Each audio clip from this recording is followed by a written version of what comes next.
Chip Leer. Wildside.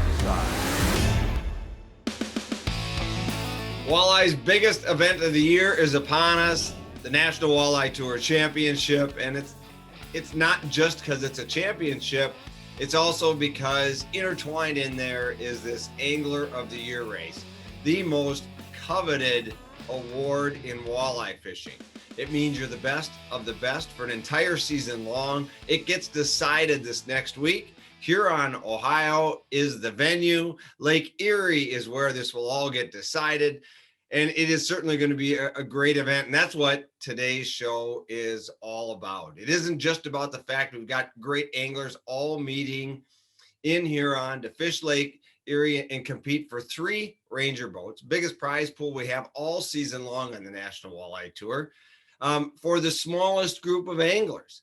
So there's a lot of money at stake, but the fishing is going to be phenomenal. And how these guys pick apart that fishing to determine who is going to be crowned our championship champion and who will ultimately be crowned Angler of the Year, that's what we're talking about today.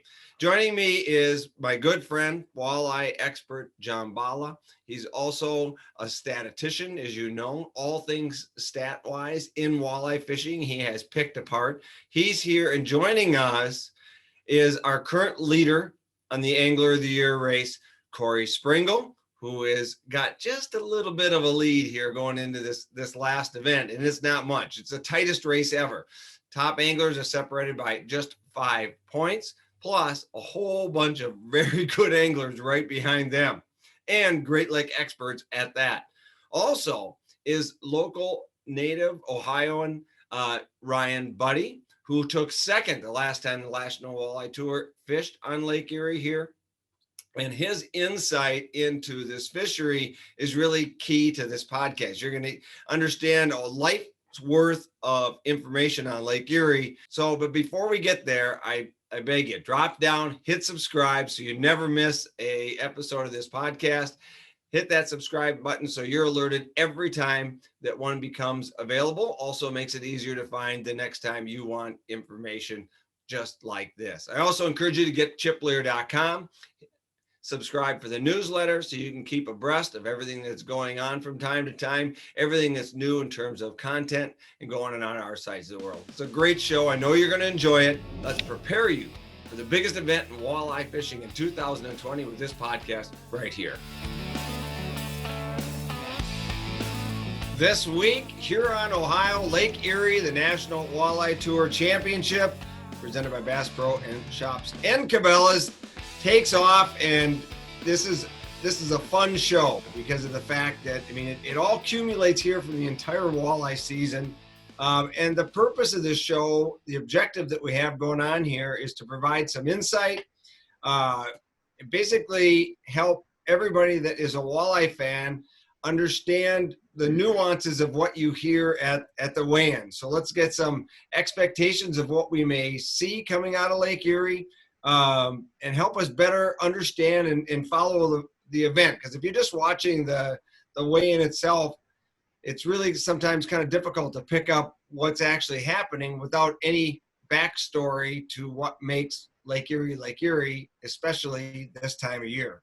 And we are in for a real treat this year at this event here, coming into our championship, because it's a very small field. It's it's going to be a very competitive field because these are the best anglers of the National Walleye Tour, all commencing on one spot. And we've got a couple of them joining us today to help us break this source down, Lake Erie, Huron, Ohio, find out what we can expect. And of course, joining me is walleye expert and our good friend and statistician, John Balla. Welcome aboard, John. Hi, Chip. And of course, 2 guys are joining you and I, man, that were on Lake Erie today. They smelt it, they tasted it, it probably hit them in the face. And of course, I'm talking about National Walleye Tour champion and our leader in the Angler of the Year race, Korey Sprengel. And welcome, Korey. Good to have you here. Thanks for having me, Chip. And of course, StarCraft Pro and National Walleye Tour Championship bound Ryan Buddie, who is from right near Huron, Ohio, right there, knows these waters inside out and backwards. I think he took second the last time the National Walleye Tour was in these waters. Welcome aboard, Ryan. All right, thanks for having me. So both of you guys are out there. Let's get some reports. What are they biting, man? Are we going to catch some fish next week? Yeah, man, they're biting. It's been an unbelievable year. The fishing's been awesome. I hadn't actually fished in a few weeks, and we were in Sakakawea. Then I had to work a little bit, but I got back, and yesterday was first day out. We caught a ton of fish. I mean, they're moving back towards Huron in this direction, and yeah, there's going to be a lot of fish caught. You'll see, and that can change, if the weather flip-flops and stuff. But I mean, for most part, I would expect a really good bite and a lot of fish. Korey, how far did you go out today? Was it a little breezy, I understand? Yeah, I probably went a little further than I should have. I was almost up to Canada at one point, so 15 miles out or so. And it was blowing a little harder than they said it was going to. Granted, I shouldn't have been out that far anyway, but they were pretty big. So how do you attack a pre-fish day when you're running into that? And did you put some fish in the boat? Did they bite? Yeah, absolutely. I mean, that was part of the game plan. I mean, there's times that we might have those conditions, and those fish change a lot. And, they bite differently. They might suspend higher, the different colored baits. I mean, I've definitely noticed a difference and different colors throughout the day. Obviously, you never know what the conditions are going to come tournament time. And one of the things about Lake Erie, it's not so much about catching them in one area and really figuring that area out. It's being able to duplicate finding fish and then seeing where they are and then figuring out how to catch them and get your baits in front of them. That's the whole game plan usually on Lake Erie. Well, this is truly a championship. I mean, we're looking at a smaller field with big money. I mean, truly only the best are coming to this National Walleye Tour event to play. It's a longer event than usual. It's going to be 3 days, so we're going to cut to the top 10. The whole field fishes day 1 and 2, top 10 fish day 3. But the stakes are high, man. I think the rumor I have it right now is I think 59 people qualified to fish this event. We've got 53 that are going to make the trek. Wow. So pretty narrow field, but first place pro goes home. Let's not forget, 620 FS Pro Ranger boat worth in excess of $75,000 when you look at boat, motor, trailer, another $15,000 in cash on top of that. So we're looking at approximately $90,000 first place. Second place is nothing to scoff at, a 620 FS Pro. Valued over $65,000 there. So a good chunk of change for second place. And of course, the winning co-angler, which is going to end up with a $39,000 Ranger VS 1882. So 3 boats and motors, plus all the prize money, plus contingency monies from a host of sponsors. This is a big time event, and it's going to be a great place to have this event because Lake Erie is in really good shape, isn't it, John? Yeah. I mean, Ryan would attest to it. I think some of the numbers are something kind of ridiculous, like in the hundreds of millions. I think the one class it says here, this is the Ohio DNR saying we have an estimated today's population of walleye fish that are 2 years old or older is about 116 million. And their forecast for 2021 is a walleye population of about 151 million fish. So I don't think limits are going to be an issue. Catching fish isn't going to be an issue.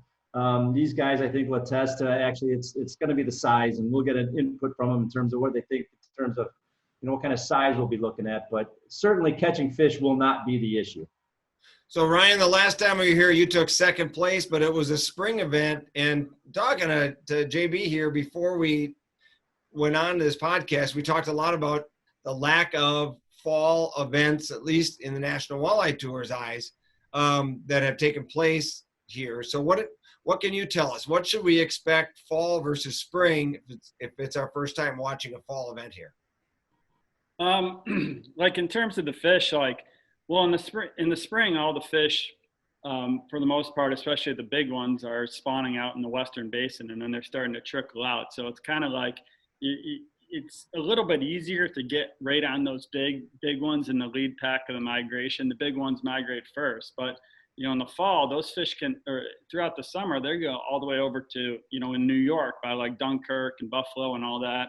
And then they start turning around and coming back. But on the way back, they're a little bit more scattered. Like those big ones, their migration on the way back goes from basically now all the way until March, so they're trickling back. And it's a little bit hard to get like right on the leading edge of that migration because they're more scattered. So, and that's what like, I'm talking about the big trophy 25, 26 inch plus fish, so those fish are a little bit harder to specifically target. So a lot of this is going to be, in my mind, it's going to be, well, can you get a pattern that the big fish are biting? And then it's just going to be going through the numbers to get those, those bigger bites. And when you get a bigger bite, make them count. But, in terms of the weights for this time of year, I would expect them a little bit lower than like spring weights, just because those bigger ones are more scattered all throughout the whole system, really, Less of a chance that you're going to run into just a pod of all 10 pounders, so to speak. Yeah, it's going to be hard. I mean, I'm not saying it can't be done, but it's going to be hard to get into a pod of like, hey, this lead and this, this little quarter-mile spot in that zone and that piece of structure has, like a bunch of 8-pound trophy fish that you can just pluck away and put in a 40-pound bag.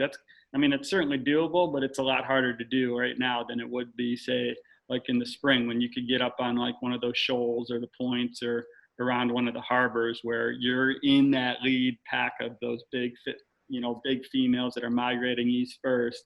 You could do that a little bit easier in the spring than you can, say, now. So now you fast forward a month or so from now, and that's a little bit different, because right now, the other thing too right now is those fish you could catch them right out in front of the harbors all the way out into the middle of the lake, like Korey was saying where he was today, I was yesterday.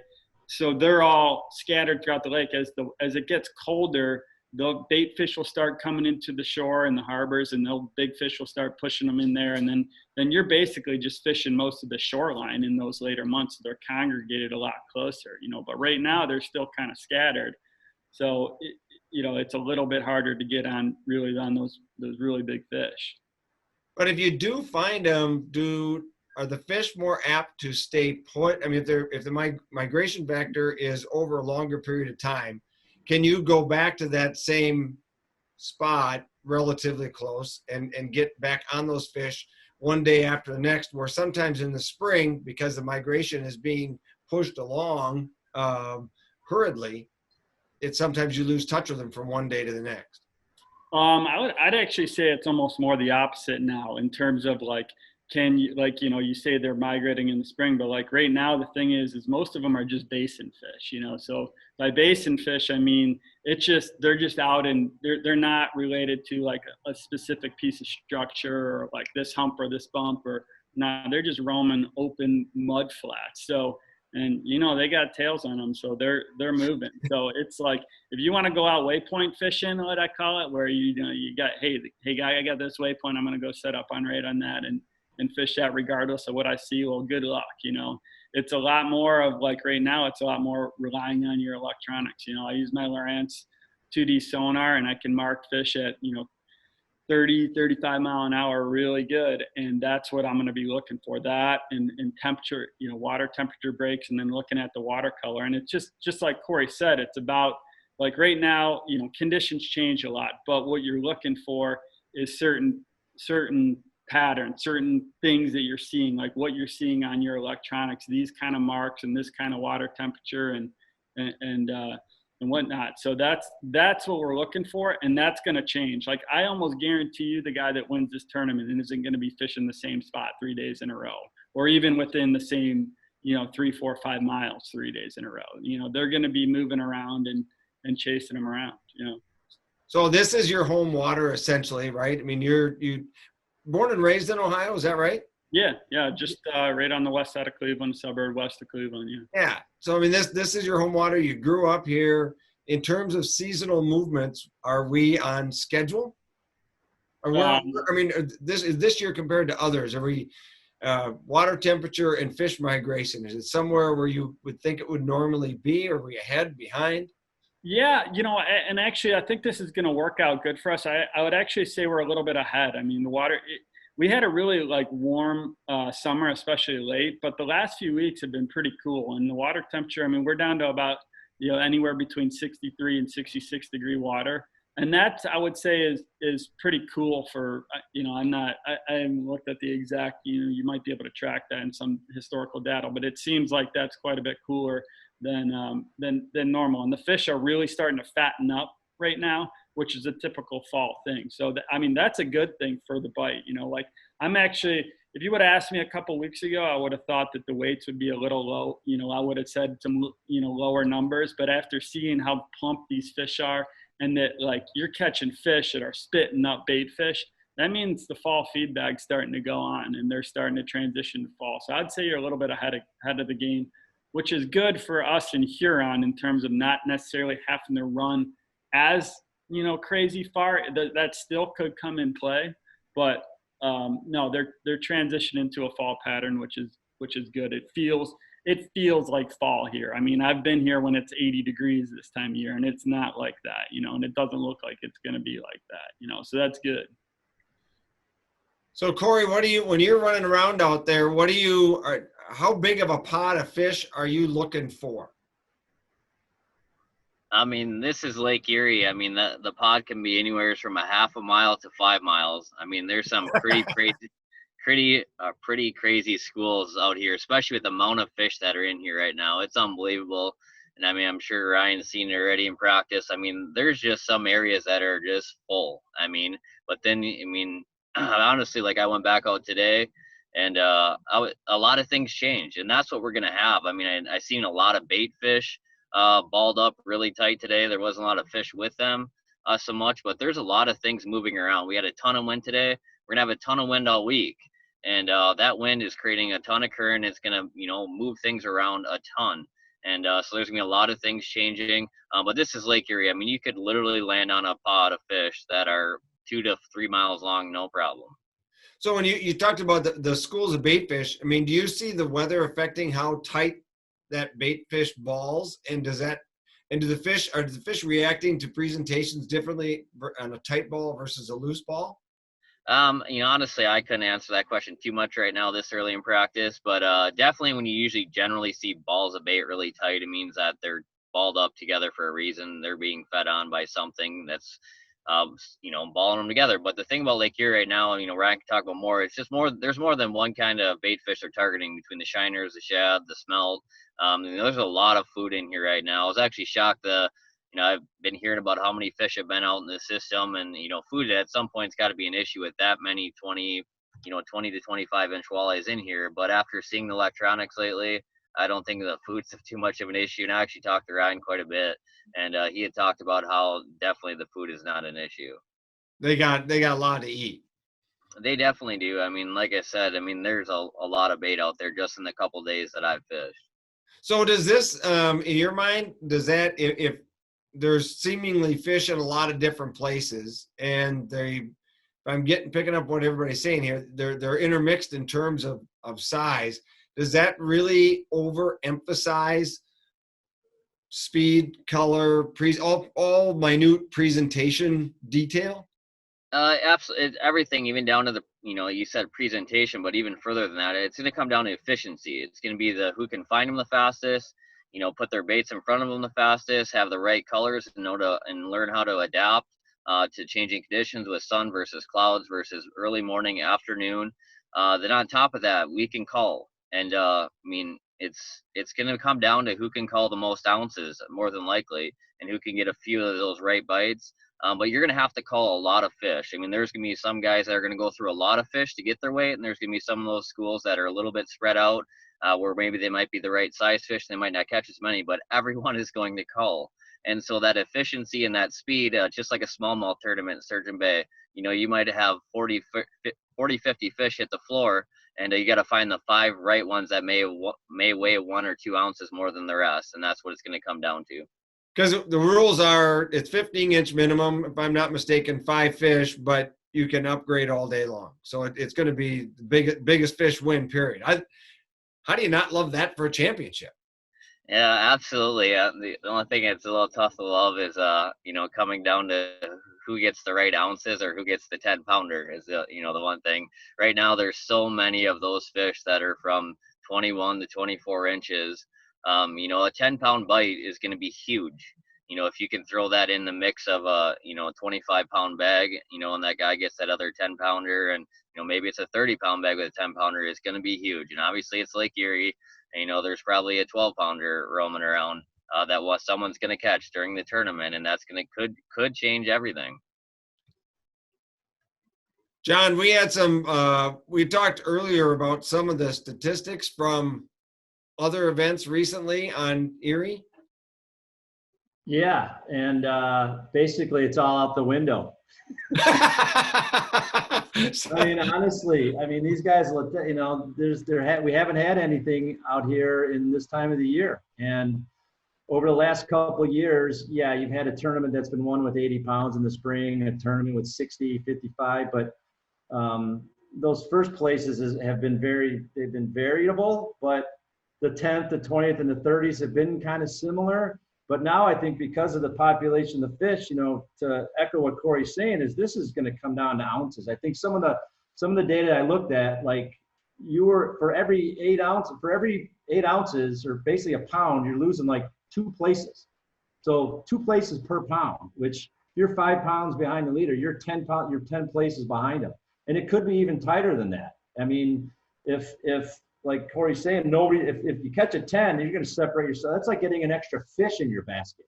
That almost isn't going to, that's never been the case on Lake Erie. It's been like, you go out and find 40 to 45 pounds, but that doesn't sound like what's going to happen here. And so the data that's out there is pretty much, it's almost irrelevant at this point in terms of where the population sits right now, the time of the year, and any historical type of tournaments that have been out there this time of year. I just think where Lake Erie is at in terms of the population, you can't even compare it to a spring event. You just can't do it, especially in the past.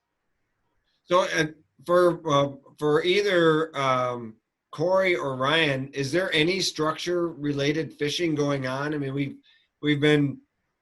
talked a little bit about trolling, a lot about trolling crankbaits coming into this event. But we've also been doing a lot of jigging and casting all season long, and it seems to be rearing on all sorts of bodies of water, except this one. Does that mean it doesn't exist, or haven't we found it yet? I don't know. The cast and bite. Like the thing about it is just there's definitely structured bites here. You could fish some of the shoals and some of the islands and some of the rocky shorelines and stuff, and that can work. But like a lot of it is just there's so many fish that and it's not like for example, we were in in Sakakaway or Green Bay this year. Those fish that people were casting on and even some of the trolling, but those are like very minute, small, little like rock piles and little places like the size of my house or like spots like that where it's way more efficient to sit there and cast and have your bait on it every time. But on this lake, the spots that you can fish are much bigger, and just trolling and getting 4 baits by there seems to be a lot more efficient. Now, I'm not saying it can't be done, but a cast and bite. But I would say it's probably unlikely. This is a lot more likely to be a troll fest, in my mind, is what I would say. Is there, and then tell me, is it, we've talked about crankbaits and that's what everybody seems to be talking about. Is there anything else? How many different presentations are we going to see or is going to get talked about on the weigh-in stage? Well, you'll probably hear most guys talking about crankbaits, fishing crankbaits. The last, when I got into this, it used to be like, we used to just fish spinners like all the time, But it seems like in the last 5 years or so on Lake Erie, or the general rule used to be above 50-degree water, you fish spinners. Below 50-degree water, you fish crankbaits. Now we're up in the 60-degree water, you know. And then about, 5-6 years ago, it seemed like really it started to transition to like guys were just dominating tournaments on crankbaits like all the time. And it's been a while since a tournament has been won on spinners. But I mean, I'm definitely going to do it, somewhat in practice. Like I love fishing spinners, and it could definitely become a spinner. But I mean, but those are your two primary presentations that you'll hear. And to go back on that, I kind of ask myself, I'm like, okay, why has it changed, like from it used to be spinners dominated tournaments and now it's crankbaits? And I think that a lot of it is guys have there's been a lot of really amazing crankbaits that have come out. So like a lot of the stuff we're fishing now, we didn't even have, 5+ years ago. And then guys have gotten really good at precision depth control on those crankbaits. So instead of just, setting a crankbait out 100 feet and it can top out at 20 feet down, now guys know how to put it anywhere they want in the water column with, snap weights or dipsies or wire or all that, So what's going to be the most, and I'm going to ask both of you guys, what's the most coveted secret, right? What are people least likely to want to share during pre-fish? I don't know. Why don't you take that one, Korey? Ryan's determined to everything. I think, like there's a lot of baits out there. I mean, and a lot of really good ones that aren't just, everybody talks about, the bandits, that used to be the secret, the bandits. Like I remember I worked with Korey out of that Detroit River tournament. Remember that one? Yep. Well, how many years ago was that? Like 7-8 years ago or something like that? And I was telling those guys, I'm like, hey, you got to get some of these bandits. We were out there fishing bandits, and nobody really fished them. And now it's like that's all everybody runs, But there's a lot of new ones that have come out too. So I think guys will be pretty, of course, secretive about that. Well, I mean, because it is funny how over time fish bites evolve or fish react differently to different, whether it's a vibration or a speed or whatever. There's some sort of triggering mechanism that changes over time. And I think that's why we watch, different lures get hot at different times, is because it's all about how they trigger them. That's kind of why I'm asking this right now. Is it the crankbait type? Is that it, which essentially means how that moves, or is it really come down to having the right color, or what combination of? I think Ryan's talked a lot about crankbaits and stuff like that, and obviously a lot of that's changed. And ironically, everything you're asking Ryan, Chip, I've already probably asked him. Me and Ryan are pretty close. I think the last how many events that I fished out here recently, I actually stayed at Ryan's house, and me and Ryan have shared the boat many times before, and we've had a lot of these conversations. And but it's one of those things where you can almost look back at every Lake Erie tournament in history, and a lot of times it doesn't come down to what someone was using. It's more or less where they were. They found these fish pulled up here and adjusted because the wind or the current was doing that. And Lake Erie fish aren't that hard to catch. And right now maybe the biggest player in the whole deal is if someone can figure out how to keep the smaller ones off. And right now there's so many fish in here. You get in some of these schools and you're getting bites immediately, but it might be the smallest fish biting first, depending on what presentation you're using. And so it's one of those things where I think maybe the secret that is going to be in the box that no one's going to want to share is how to either figure out how to keep those smaller ones off, or use a certain presentation that maybe the small ones aren't biting, and just targeting maybe less bites and the right bites. And obviously it's anywhere we go, but right now out here, I mean, you control from Chip. I think you could catch 25 pounds off the right pier head at any one of these docks. A shore fisherman could catch 25 pounds on the right day, and they're everywhere. And you can literally probably start it from shore today and trolled out and caught your limit, 5 fish anyway. And so there's so many fish. It's just all about being around the right fish and figuring out how to be the most efficient as possible is probably the thing. But secrets are going to come down to who can figure out how to keep those small ones off. If you, Korey, you talk about being efficient, right? So is it possible that during a tournament like this, that if you're going through an area and you're catching nothing but 20 to 22s and 23s and you're just constantly working them, you're like, I'm catching, but I'm wasting my time. I'm wasting my time because maybe based on practice, you weren't catching any larger fish in those smaller schools. I mean, is it possible that actually catching them, you would actually leave a school like that to go find something else? I mean, there's probably a good possibility that could happen, because I do feel that maybe some of the schools are too big and there's too much competition, and those bigger ones are probably going to get out chased. But at the same time, depending on the conditions we get, because so much is going to change, we have a bunch of northeast winds coming, and Ryan can probably talk about it more than I can, but a northeast wind on any body of water, especially Lake Erie, is about the worst. And so things are going to change. There's going to be a ton of water moving, and fish are going to reposition. So come tournament time, everything might be out the window, and it might be going to chase a school. And I can tell you what, that first school that I see that looks massive, my lines are going in on it. And but it's one of those things where Ryan can attest to it. I don't know how many 8 to 10 pounders he's caught since June, but I'm sure it's not a lot. And so it's one of those things where I just think ounces could come down to everything. And I'm going to, hopefully luck into a 5.5 pounder instead of an 8 pounder, and just keep doing that as many times as I can, and maybe getting a couple ounces out of each one. But at the same time, I want to handle as many as I can. Got it. So that brings up another question I have.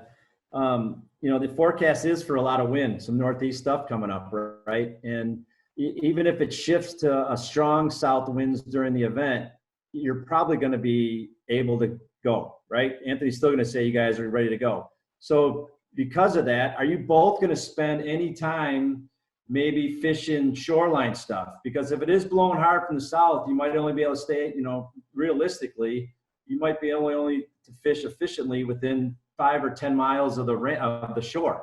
So will you spend any time fishing shoreline stuff? I know I've been reading recently that there's been a lot more fish that stay out east, and there's a lot more fish that are coming in shallow because the water levels are higher. There's a lot more fish staying in these areas, I guess, out from Huron to Vermilion to Avon, all the way to Cleveland further. So will you guys spend any time in anticipation of perhaps a situation where you just can't get out that far? So maybe I need to find something a little bit tighter, which could mean more structure and more casting.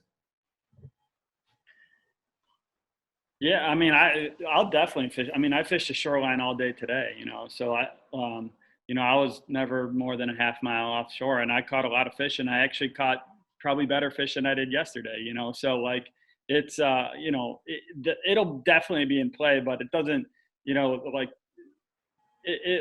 it doesn't necessarily mean it'll be like a cast and bite. I mean, but the thing about Huron is, I mean, there's a lot of tournaments that are just either one right there, right there and right around within a 5 mile radius, this time of year too. But, if it was perfectly calm conditions and stuff, or you could just teleport to somewhere, yeah, you probably wouldn't be right there. So, so much is going to change. And just like Korey did say, Northeast is not good for this bite. And I'll tell you, even just the last few days, I hadn't fished in a little while, and I got back in town and I called some of my buddies that had fished Saturday and Sunday. The bite was terrible. And because there was a big blow at the end of last week. But the last couple of days has been really good, so it's still a week away. We do have big winds. The bite could, turn off, and, you'll like this too, John, you're into the stats. So here's one for you to chew on. And a recent one is there was just a tournament locally here out of Ashtabula, which is kind of right where you'd want to be if you could, a couple weeks ago. And there's I think there was 42 boats in this tournament, and these guys are good, and they're running 6 rods.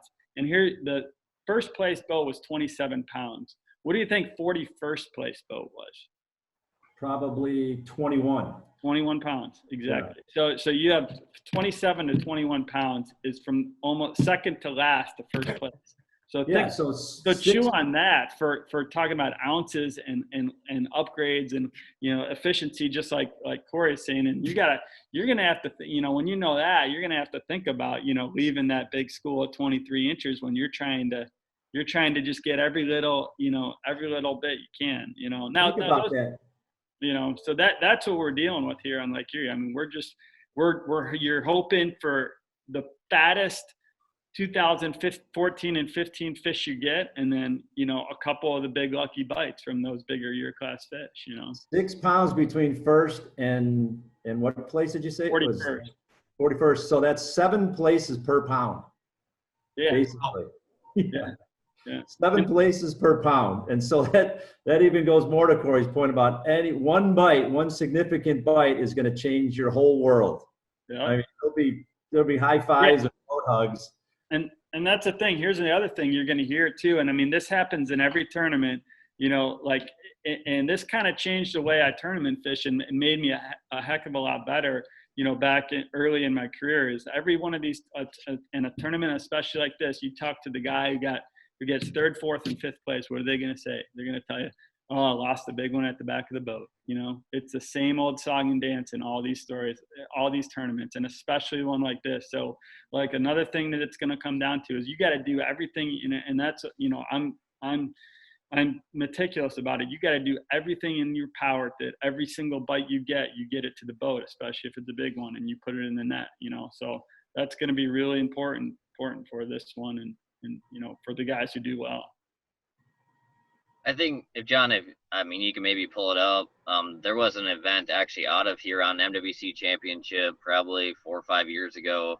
I mean, the weights are going to be probably very similar to what that was. Not similar, I guess, but that was the type of tournament. And that was probably the turning point in Lake Erie when the weights just flipped and, went to a lot of those smaller fish. And ironically, me and Ryan were staying together actually at his house. And, we learned a lot, and we've talked about it recently, that this is a very similar tournament. We took a very different approach, and we got our butts kicked, hands down. And that was one of those tournaments that, fall time, the water was a lot muddier then, even a little cooler. But it's one of those things where fall time frame, these fish are totally different than springtime. It's once it starts to set into that November, December bite, it gets more consistent, but there's a lot happening in October. And Ryan had said earlier, October is probably, or not earlier, but maybe yesterday, that October is the windiest month on Lake Erie.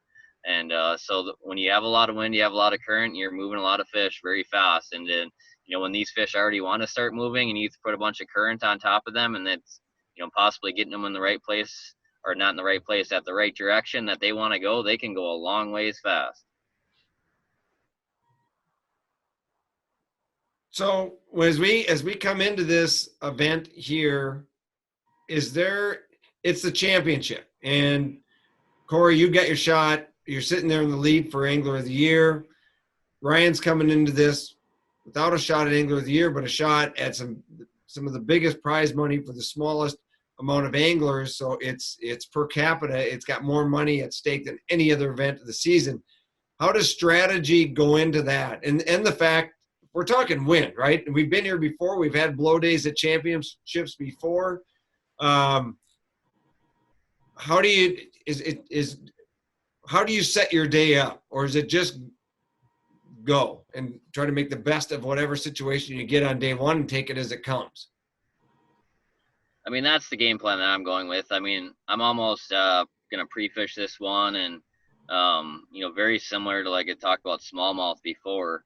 This reminds me of a lot of fishing Sturgeon Bay smallmouth. They're here today, gone tomorrow, but whenever they pull up, you better be there, and you better know how to call, and you better know how to catch them as fast as you can. And so that's how I'm taking this approach. In practice and for the tournament, I'm going to set my boat up there day one, and just point in the right direction that I think I need to start. And it doesn't mean I'm going to wet my lines there, but it's one of those things where the whole practice to me is just creating a baseline for every condition that you have. Like I talked about earlier, I was out in massive waves today. There's a lot of 8-foot waves out there, but I figured out maybe different leads. Obviously big swells and big surging like that changes the way your baits run and how deep they go. And Ryan hugged the shoreline today. I went out deep just in case I need to catch him, or not out deep, out further just in case I need to be out in that kind of stuff come tournament time. We need to learn how to catch them in all conditions, but it's just one of those things where, like Ryan said, the guy that wins is not going to be fishing the same school every day. I can guarantee you that. Ryan, do you like fishing tournaments at home?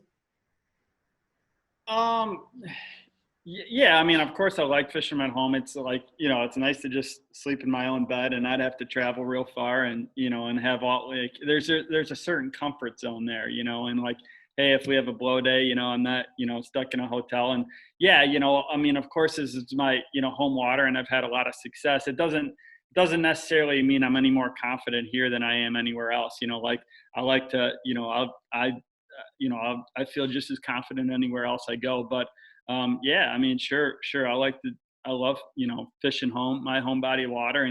But it's just like Korey and I talked about too, like, of any place that we go, I feel like this is probably the least home court advantage that the home guys have, just because there's so many fish, they're everywhere.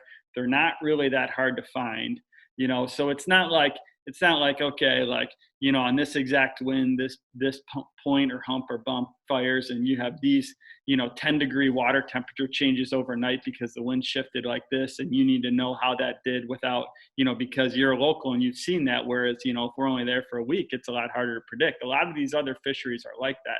It's not really like that here, With that being said, like I feel like I have as good a shot as anyone in this one, and kind of back to your question, you asked Korey on like, how do you, like, what kind of strategy do you go into this one with? And like, like you get here, like people will say like, oh, you swing for the fences or you play it conservative. And it's like, this one, like I want to win one of these so bad, I've never won one of these big ones. I've had so many, in a lot of big national level tournaments, I've had so many top 10s and top 5s, but I've never won one, so like, I'm going to do everything I can to go for the win.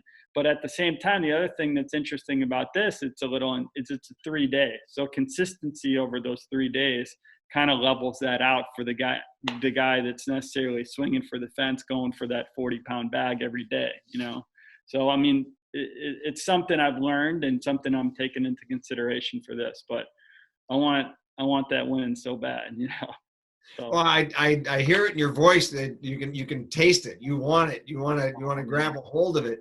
But as versus racing out to get to a spot where, we get to Sault Ste. Marie and everybody's talking about making long runs, trying to get to a specific area, even though it's a long ways away. I got to get to this one area, one spot. I got one hot spot.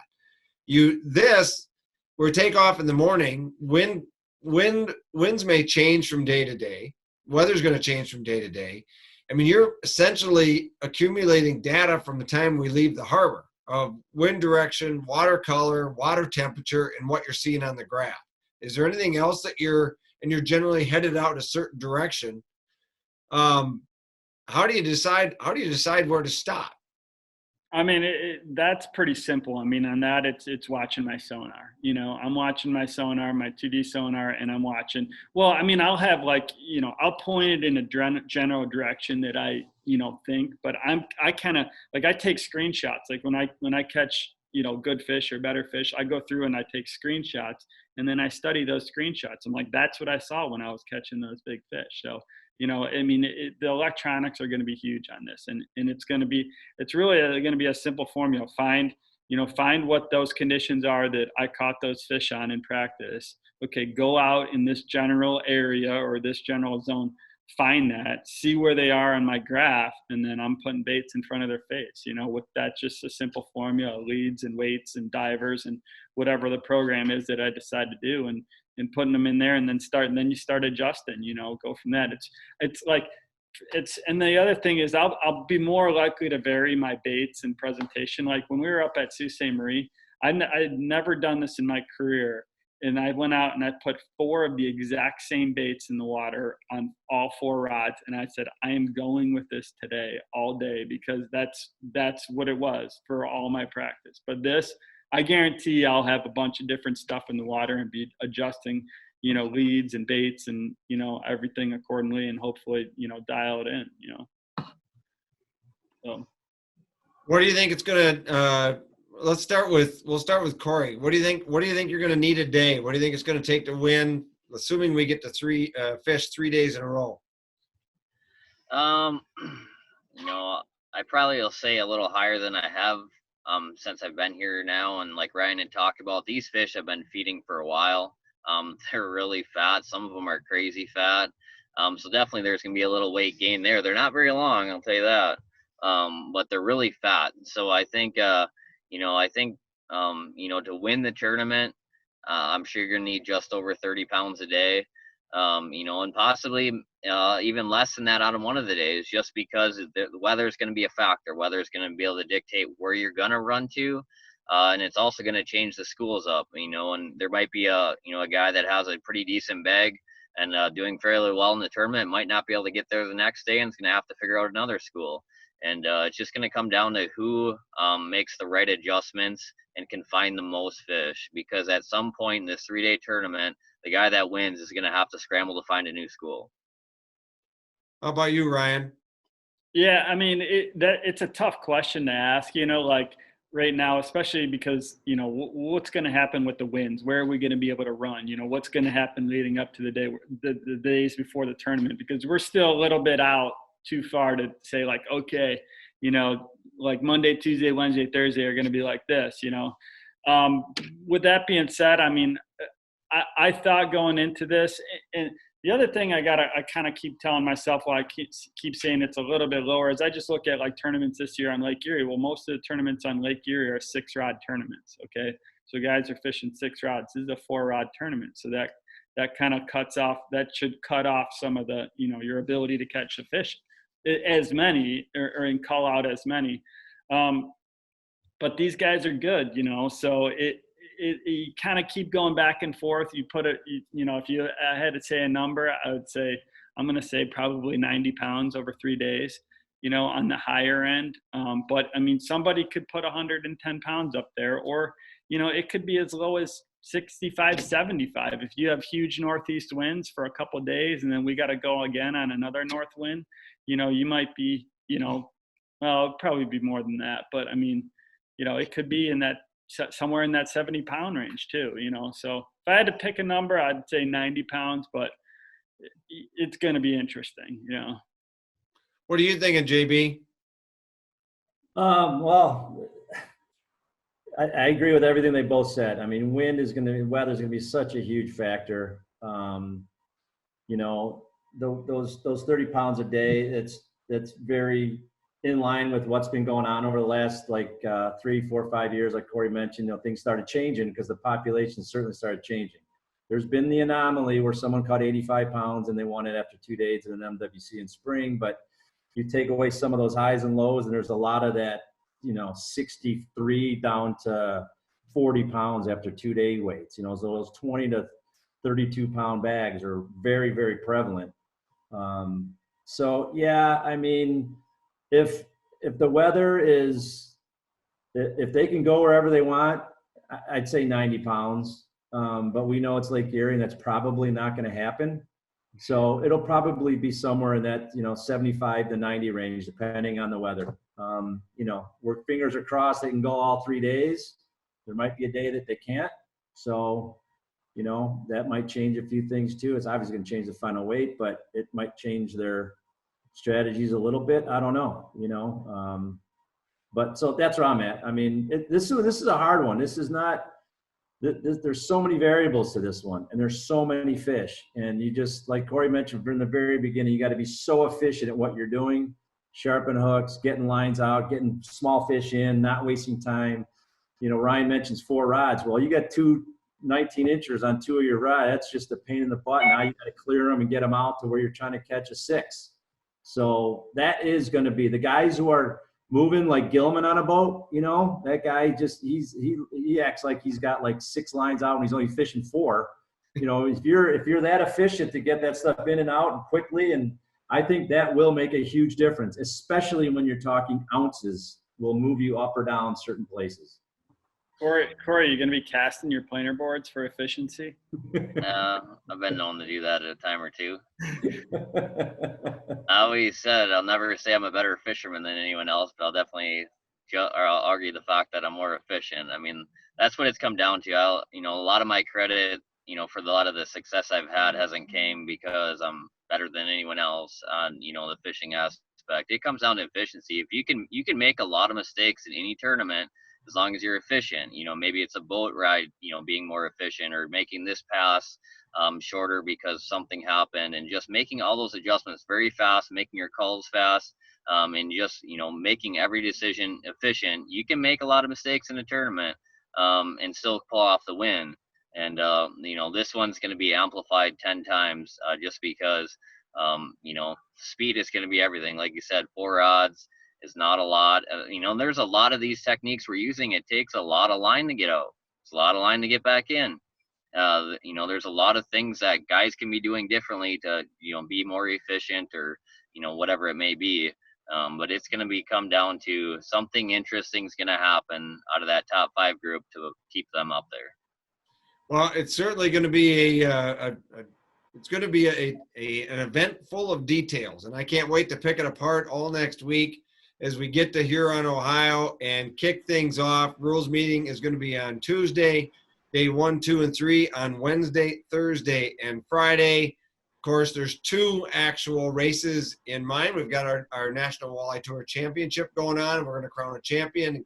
Got 3 Ranger boats to give away there, 2 on the pro side, 1 on the co-angler side. And then underneath all this, we've got a real shootout match going for Angler of the Year. So underneath all that, we've got all those storylines going on as well as anglers. And you know what? That's going to change every single day during the event, where everybody ends up. It's going to be a really fun event to be at, a really fun event to fish. And what we're going to learn from it is going to be astounding. There is no doubt about that. Lots of media coverage for this National Walleye Tour event. NationalWalleyeTour.com, of course, will have a lot of media summarized there, but as we'll have TV cameras in all the boats. Eventually, we will air this on CBS Sports Network, the Pursuit Channel, Comcast, Sportsnet Chicago, just for John Balla, Wild TV Canada, World Fishing Network. All that will be television coverage.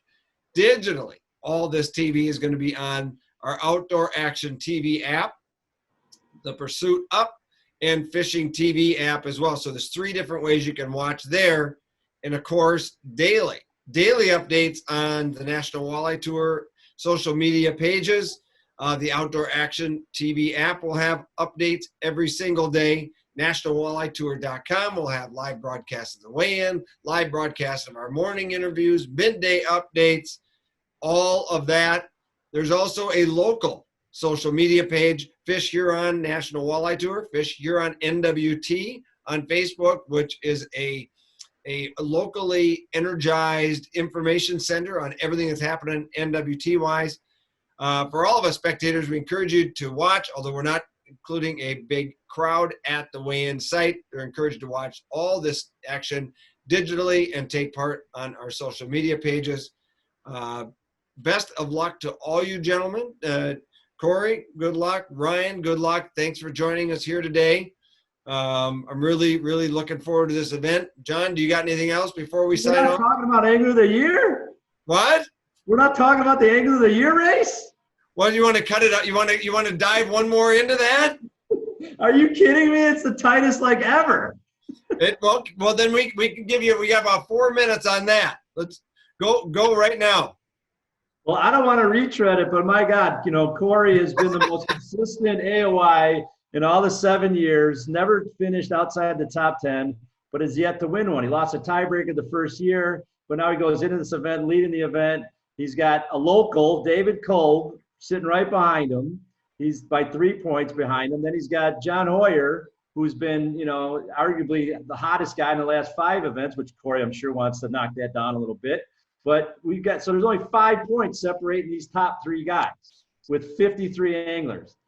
What are they feeling about? And then you've got Ryan, who's probably going to take a couple spots away from one of these guys.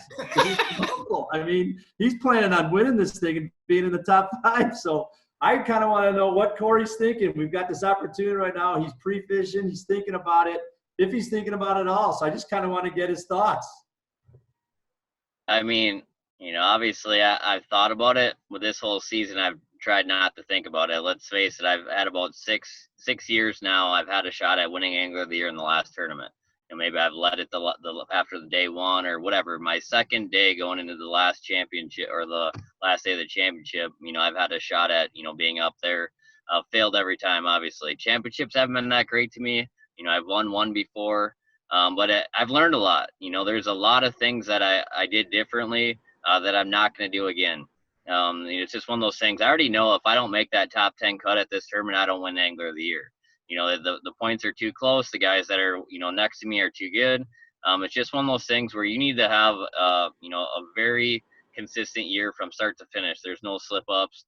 I've left so much at the table this whole season. I don't know how I'm leading Angler of the Year.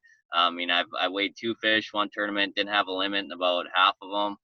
It's just one of those things where if I could do everything over again to get a few points for separation, I wish I could do them, but I don't. And here we are, Lake Erie, where ounces are going to make a difference, and probably it's going to come down to, either if it's me or someone else, for Angler of the Year, it's going to come down to probably 6 ounces is going to be the deciding factor on who moves a few places and seals that title. And I'm just going into this tournament. I have to win. That's the only option I have is I have to be in that top 5. And if I'm not in that top 5, I can almost guarantee I'm not getting Angler of the Year. Wow. How about you get second, I get first. You get your Angler of the Year, and I get my win. That seems to be so easy for you to get. So. Yeah, you get the win, Ryan. You both still get a boat. I mean, yeah. Why not? Yeah. Yeah, I'll take that for sure. I mean, I finished behind Ryan in the second place at the last NWT when we were out of Huron. And, I was pretty happy for him. I wanted to see him win that one. I think he came in with 3 fish or 4 fish that one day. And both of us were missing a couple of fish that tournament to just, walk away with a win. But, I'd love to see Ryan win one. I've been, on and off teaming up with him, staying at his house, fishing with Ryan for quite a while. And I actually learned yesterday that he's a lot older than I thought he was. I thought we were about the same age, but he's a little bit older than me. And so he definitely needs to get one of those wins pretty quick. Hey, neither of us are that young anymore. Right.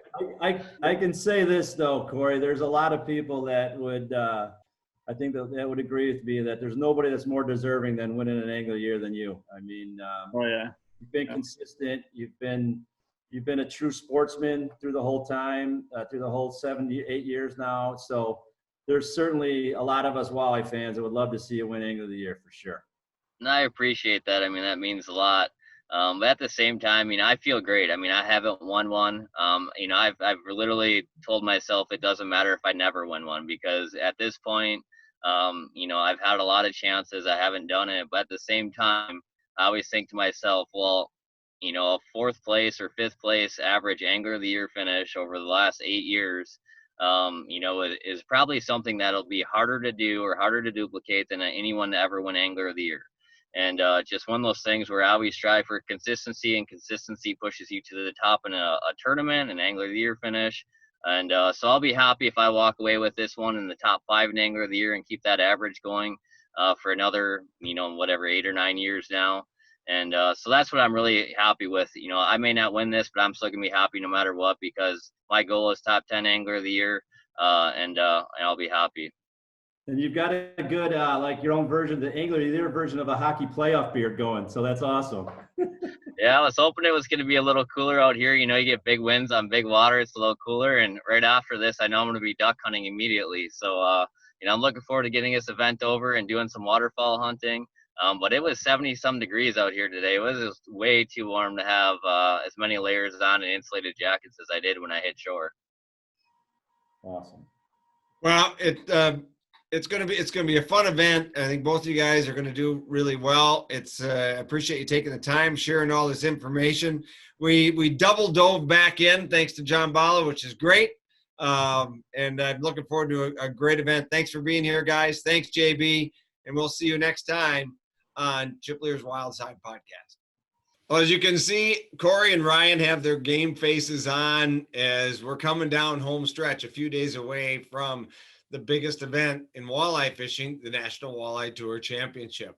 It's certainly going to be a great event, and I love what I heard there in terms of how they are going to pick apart this body of water and leave a lot of the decision making literally up to the day of the event. And that's what makes champions, is being able to think on your feet, make those decisions when the pressure is at its peak. And it's certainly leading up to be an absolutely fantastic event. Before you take off here, a couple things I want to mention. I certainly want you to get down below here and click subscribe. Would love to have you on board and keep you in touch with the content that you desire most. I also encourage you to get to chipleer.com, where you can subscribe to the newsletter there, stay abreast of all that content all the time, 12 months, 24/7, 365. We're here, and we're here to share it with you. From the National Walleye Tour standpoint, as you're preparing yourselves to watch for this event, if you want to watch live as things are coming down, there's easiest place to do that is probably the Outdoor Action TV app. Download it on your phone, and you can watch and stream the weigh-ins live every single day. Of course, that's also available at nationalwalletetour.com. There's also going to be a broadcast on National Walleye Tour's Facebook page as well. I'll redirect you from my social medias, Chip Leer's Wildside, so make sure you can follow that. I give you slightly different updates on mine, so you can find out a little bit more insight on my take of what's coming down here over the weekend or over the week of events there as well. So thanks for joining us. I wish you could join us at the event.